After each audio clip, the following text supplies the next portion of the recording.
What? Hey, thanks everyone for joining us today on this President's Day edition of You're Blocking the TV. It's a podcast about sports and other things that dads care about quite a bit. I'm Josh Creekmore. This is Alex Pacheco on the other end.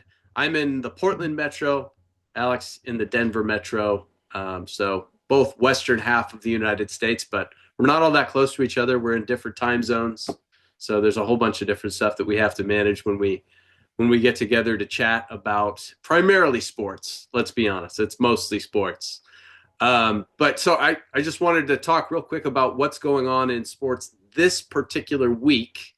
Alex, anything that stands out to you in particular? We've got a busy week, I feel, in terms of what normally happens at this time of the year in February. I'll tell you what I did do, Josh. I made sure my kids blocked the TV about 5 minutes into the NBA All-Star game when I realized it was more pomp and circumstance and less basketball. That was one of the more elementary programs that I've seen in my time and watching sports and covering sports. And all-star games used to be the cream of the crop. And oh boy, I said, you guys go ahead and do your cartwheels and your shows. No one's watching this. Yeah, yeah, yeah. Occasionally I enjoy things like the Celebrity All-Star Game. Um, I enjoy the celebrity softball game in Major League Baseball. I enjoy that stuff.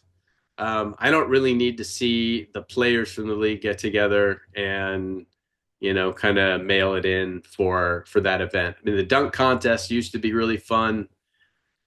Anymore, it's just kind of none of it's all that watchable. I'm much more concerned about just what's going on in the standings and who's going to make a stretch run. And so on that note, as we get into the final stretch of the NBA regular season, you can't ignore the fact that you've got small market teams, and we're fans of the idea of small market sports in professional sports. You got two small market teams that are leading the Eastern and Western conferences, and I mean, my first question about that is: do either of those teams, talking about the Cleveland Cavaliers and the Oklahoma City Thunder, do either of them have the power to finish this out and actually, carry it through and win a championship?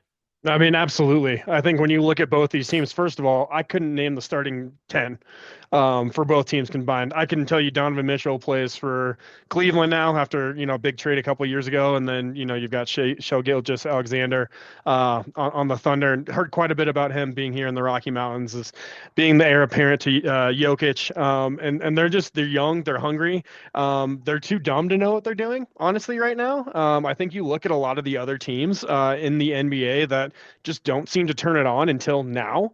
So you'll start to see the Jamal Murray's pop back up, the LeBrons, Tatum from Celtics. I mean, you'll start to see the big names creep up. It's just what they do. They understand that the big names don't really matter all as much early on in those first early months, and then right around January is where you see the big boys start to pick it up. With that said, I do feel like OKC and even Cleveland, to a certain aspect, they need to lose in seven in the Western Conference Finals, or they need to lose in the second round to get that feeling of, okay, this is the NBA. But I could easily see both teams making it. I could see an OKC Cleveland matchup in the finals because they're talented, they're young, they're fast, and they don't know any better.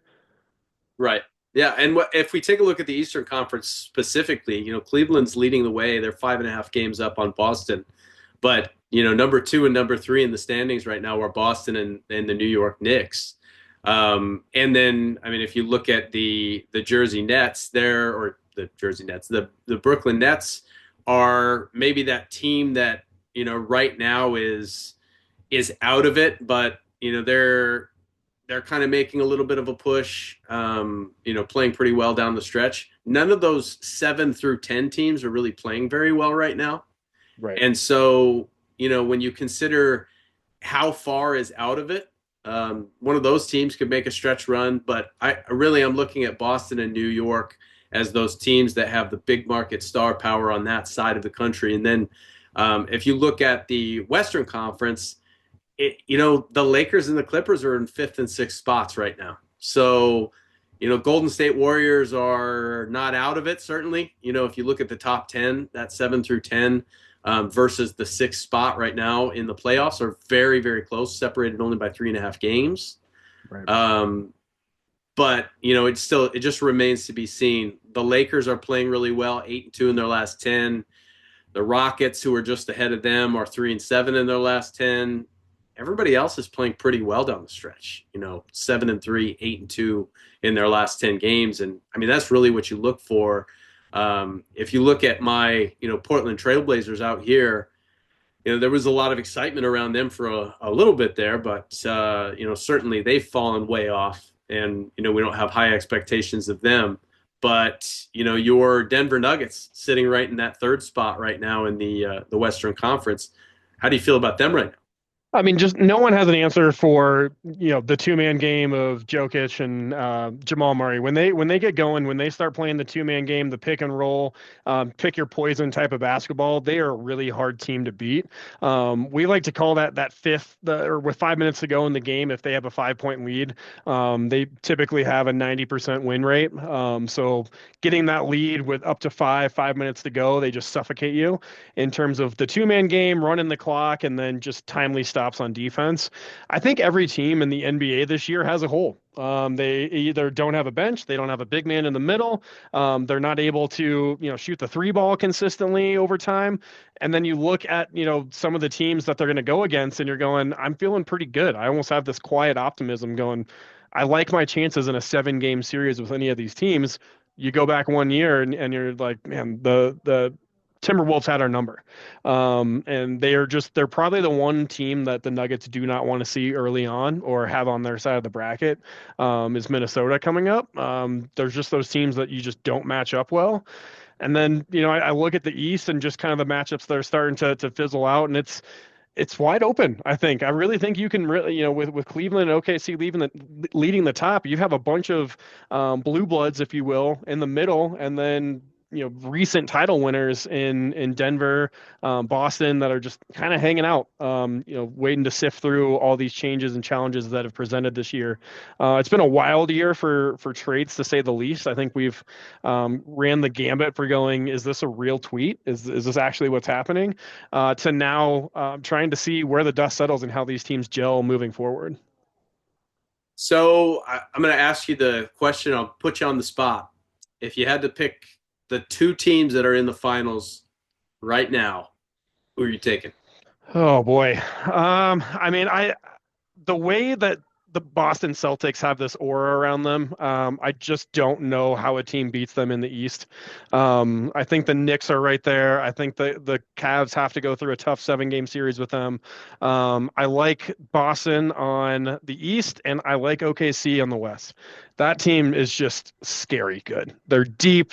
They're hungry. I don't see anyone in the West really being able to match up with them over 7 games.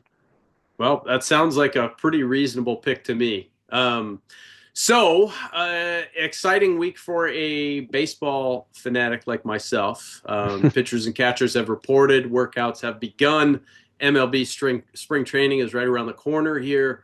And there's some pretty interesting stuff that has come out in recent years.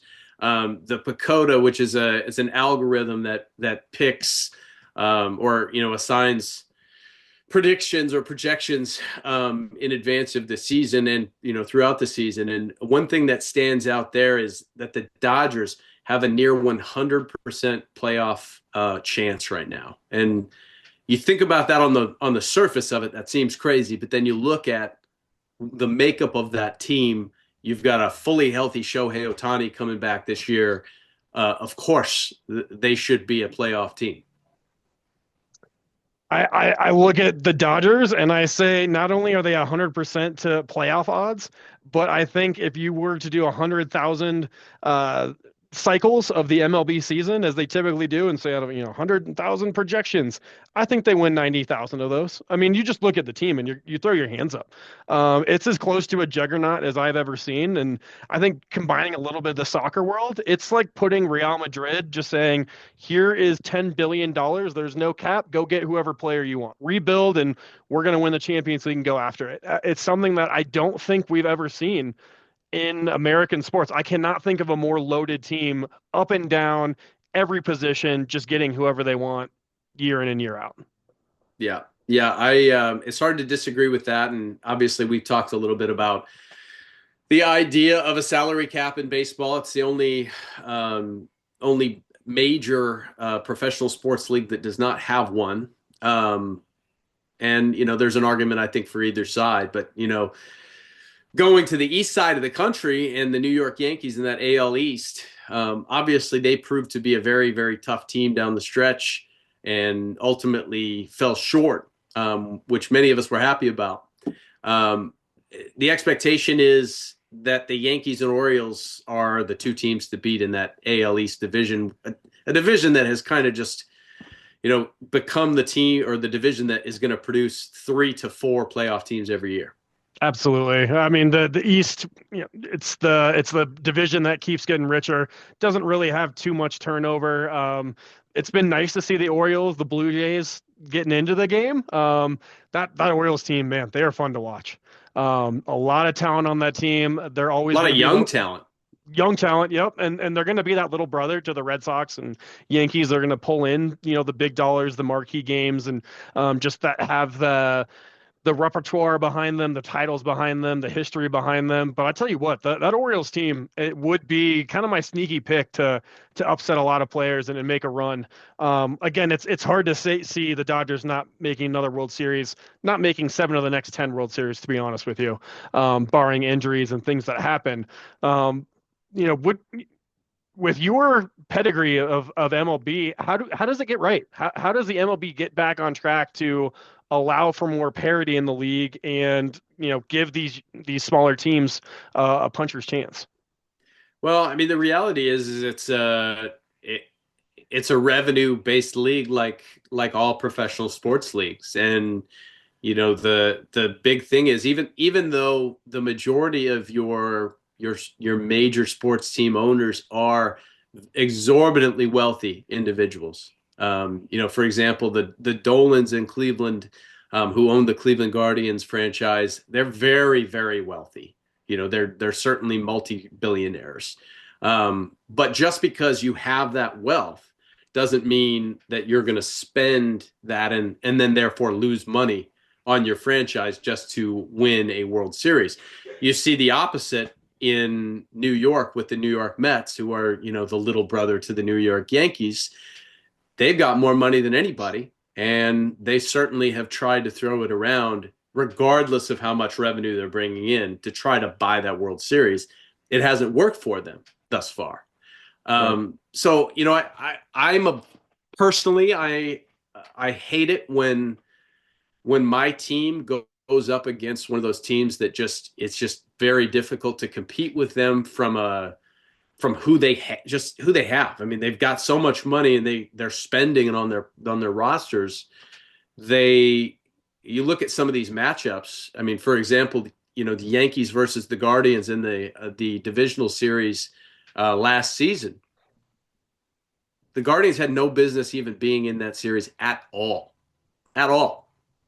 And they fought hard, and there were moments where it seemed like maybe they were going to come out ahead. They used momentum. It just wasn't enough in the end. And to me, that was even with the Yankees kind of laying an egg.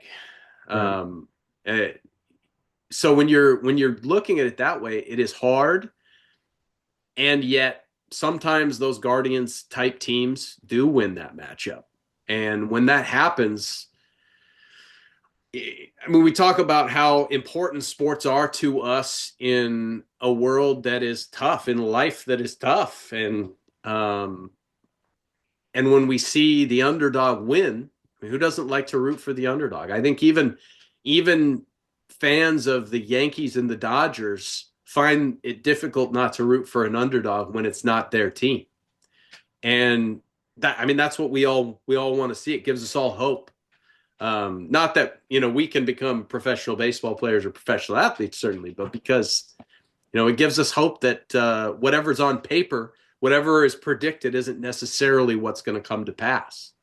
And speaking of the Dodgers, on the other side of the NL in the East, the Braves had a little bit of a letdown last year due to a myriad of injuries to some of their stars, like your Ronald Acuna's and such. But they appear to be that kind of beast in the East in the National League as well.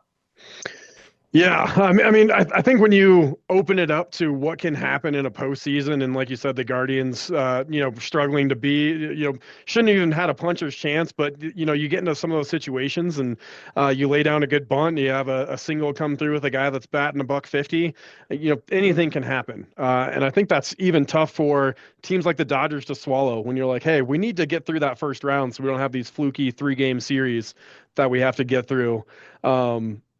In order to compete with the teams that are, just happy to be there, so to speak. I'm obviously, being from Denver, I'm a pretty burnt Rockies fan from how I feel our organization is run to be a feeder to the big boys. And it's like, let's get them through their tough rookie years, get them some at bats, and then we'll ship them off and try to strike it rich with one of our players. And we just haven't ever had that happen. Mike Hampton was probably our biggest move, and getting a pitcher to be as successful in Denver has proven to be impossible.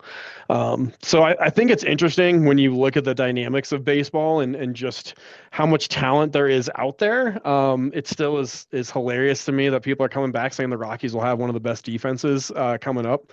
And I just don't care.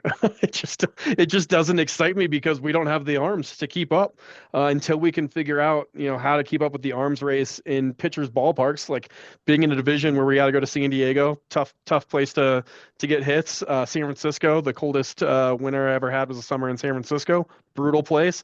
And then you've got, Chavez Ravine, which is just where teams go to die, so to speak, and Dodgers have miracles pulling rabbits out of the hat. So yeah, when you look at the upcoming MLB season, definitely a lot of hope for some of these younger teams coming up. I hope the Giants are sneaky good in the NL West with some of the arms that they've picked up.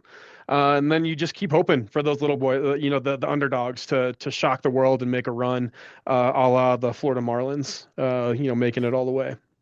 Yeah, yeah. No, I was a big fan of that Miggy Cabrera Florida Marlins team back in '04. And obviously, you look at that team. We could talk all day about the roster that they had that they didn't necessarily know that they had at the time, but the careers that so many of those guys went on to have. Other predictions: the Rangers back in the playoffs this year, Cubs dethroning the Brewers in the Central, the AL Central champ, the Minnesota Twins predicted. Of course, that is usually the prediction going into the year. Certainly was last year, and it didn't work out that way. I think that Rocco Baldelli will find a way to manage his way around and beyond, and then under that expectation, just because that's just what they do. And I also have a lot of respect for what Detroit and what Kansas City are building. In addition to my Cleveland Guardians, I don't think it's going to be so easy for the Twins to win that division this year, but we'll see. The other last little bit is that the D-backs are in and the Padres are out. How do you feel about that? I feel like the Arizona Diamondbacks are one of those up and down teams too. You just never know what you're going to get with them. It's all about the start in the NL West. If you don't get off into a hot start, you're just playing catch up and counting those 13 games against the Dodgers going, oh boy, we've got to run here. So have to try and get as close to a split with them as possible. I don't see the Diamondbacks having that result. I think the Padres have been right there. They have a lot of pressure on themselves, but they're also learning to deal with that pressure and those expectations. If they can stay viable and they can get out of the gates quickly, I just don't see the Diamondbacks being able to keep pace with them. Yeah, and of course speaking of getting a hot start and not playing catch up, teams like the Dodgers and the Yankees can afford to get off to that slow start, and they frequently have over recent years, and it just hasn't mattered in the end. It's a long season. When you're playing 162 games, there are many, many different factors that are going to come into play. The health of your roster, the emergence of young stars is going to be big every single year. And what makes those teams so predictably good is that they have the great roster at the big league level now. They've also got a great farm system that is packed with, a handful of guys that are ready to contribute right now as well. So Exactly. Yeah. yeah, it's hard to say, but I'm excited. Every year when it gets to be close to baseball season, I feel the need for baseball and for some people don't like the that many games, and they can't focus on the length of an MLB season, and they can't start watching until the last month of the season or until the playoffs. I just that's never been the case for me. I need that daily injection of baseball, and so I'm excited for that. Well, especially, I mean, we're biased, right? Growing up from the ranks that we did, but just having a handheld radio, you can tune in. If you're making a run to the grocery store, hey, you're not going to miss too much catching. You might actually get to, it's almost better getting a couple innings to picture in your own mind and let those guys really paint the picture of the ballpark and give you the sights, sounds, feels to it. So there's a lot of different ways of bringing in a baseball game, whereas I feel like hockey's too quick. I can listen to some hockey on the radio, but I need to see it, feel it. I need to be in front of the TV. Baseball is one of those where it doesn't matter where you're at. You can see the diamond, which is nice. Speaking of hockey, I was going to ask you what's new in the world of hockey, but of course we've got the Four Nations face-off. We're right in the middle of. Tell me more about that and the experience that has been. Oh man, I think everyone coming into the Four Nations. So basically, the tournament came about in order to have the best on best play against each other. It's been, geez, close to 15 years now since the best on best in terms of the NHL players being allowed to play internationally. Due to collective bargaining and just time frame of tournaments, it's been primarily the youngsters going at it and the amateurs. And this is that first time where the NHLers have strapped it on to where you have, the very first goal of the tournament is Nathan MacKinnon, reigning Hart Trophy winner for MVP of the league, getting a goal assisted by a guy named Sidney Crosby and Connor McDavid. I mean, that's just things that you hear, and those are video game scores. Those are teams that you put together where you're robbing the computer and putting together these dynasty teams, and that just doesn't happen. So hearing those type of lines where you're seeing captains and alternate captains from the top teams in the NHL get after it in a tournament to where there really isn't too much monetary incentive. It's all pride. And there's no one that has more pride, in my opinion, than a hockey player. I think baseball is really close second in terms of some of those Caribbean leagues and the World Baseball Classic that we were able to see. There's been nothing like this tournament for me. Seeing these guys and the passion, the hits have been insane. The stretching it out to get a play on side or trying to get off the ice quick, like it's not been an all-star type atmosphere. It's been guys laying it on the line for their country. Just amazing stuff. Tell me about the U.S. Canada matchup and the four fights in that matchup. Is that Four fights. You had three in the first 9 seconds of the game. And the biggest thing that told me, because fighting's really been taken out of the NHL, fights are considerably down. There aren't really enforcers on each team like there used to be. I mean, there used to be full-on goons in the league. I remember we had a guy on the Avalanche, Scott Parker. The guy couldn't even skate. I mean, he didn't have elbow pads. His jersey'd be pulling up, and he'd just try and lumber his way across the ice to take on someone that did wrong by one of our players. It's not that way anymore. The game's too fast. If you have one of those big lunky, guys on your team, you're not going to make it. So seeing the Kachuk brothers, who are very talented, one of them being a captain for the Ottawa Senators, the other one being an alternate captain for the reigning Stanley Cup champion Florida Panthers. You have JT Miller, who's just a small guy who wanted to get after it. More than anything, those fights told me, as a fan, and I believe the other team, was, I'm going to hit you tonight.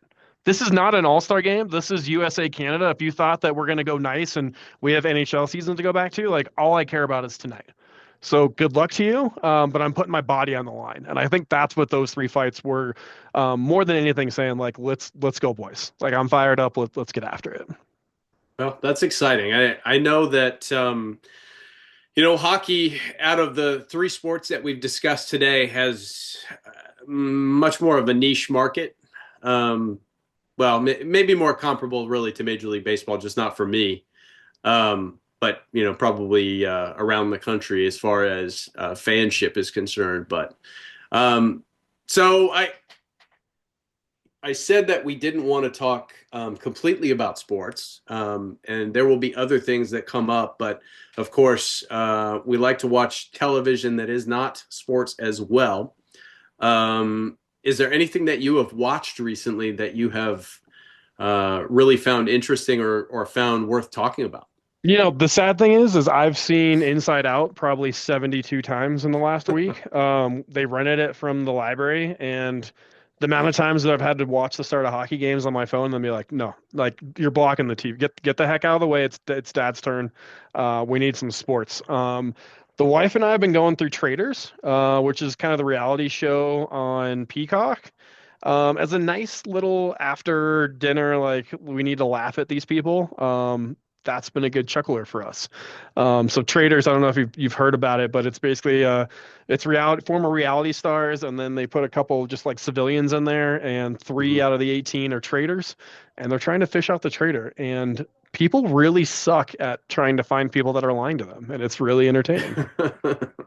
That's super interesting. Speaking of Inside Out and watching kids movies over and over again, so our kid, he was super into just watching, Miss Rachel for the longest time, and he still likes that a lot. But he, at nearly age 2, has started to really appreciate kids movies, and we got him into the 2018 version of The Grinch, Nice. and so up until this past week, that has been what he wants to watch. So we are, let's see, it's February 17th. We started watching that around Christmas time, and Sure. we have watched it at least once a day, if not 3 or 4 times a day I mean, since just then. keep it Yeah. going So, at this point. but have finally gotten him to want to watch something else. So we started watching the Super Mario Brothers animated movie that came out a couple years ago with Chris Pratt and um, Charlie Day and a couple other people in that. That's not a bad one, but yeah, when you watch it that many times, you get to a point where you can just you can say all of the lines before they happen. Um, yeah, it's rough. But Oh I yeah. did just watch. Wife and I watched A Man on the Inside with Ted Danson on Netflix. 8 episode season one. There is a season 2 coming, made by the same people that made The Good Place. Really, just kind of a good, heartfelt, lighthearted comedy with some real life feeling to it. Set in Okay. San Francisco, but basically the premise of that show is he is a 78-year-old widower, and he needs something to do, so he takes a job working for a private investigator um, as the inside man at a retirement community because something has been stolen, and they need somebody to go in there and try to figure it out because they have no access. And so he pretends to be an actual resident. And so it's just interesting. It's a quick watch. Episodes are about 20 to 30 minutes long. So I would definitely recommend that one. Okay. Perfect. I like the quick watch ones. I'm big into like get me 8 episodes and let's roll. Just found out we were kids off for President's Day, so we've been running around like crazy. But we were saw an ad for White Lotus come up. Not sure if you're a White Lotus guy on HBO, but it's back. Have not watched it. That's one of those, we were just talking about shows being on the list of things that we need to watch. I'm not really sure what that show was about. I had Wild. Max for a stretch, um, so that I could watch a couple other things. I watched The Last of Us. Of course, that was really good. That's a pretty highly touted show, but did not get into the White Lotus. What's the gist there? So it's just a wild show where you can't really predict anything. It's usually following couples and how they're all intertwined, and has a lot of creepy music in the back. A lot, death, sex, the whole, and it's really about people that are going on vacation to 5-star resorts and how messed up their lives are. Interesting. It's wild. It's a wild Interesting. ride. There's some depressing episodes. There's some funny episodes. And at the end, you're going, "What the heck did I just do with 10 hours of my life?" But like, let's do it again. Let's fire it up. Well, we'll have to check that one out. Anyway, that's going to be about all of our time here today. So, us dad types have other things that we have to go and do. So, for Alex Pacheco, this is Josh Creekmore reminding you of one important thing: don't block the TV. See ya.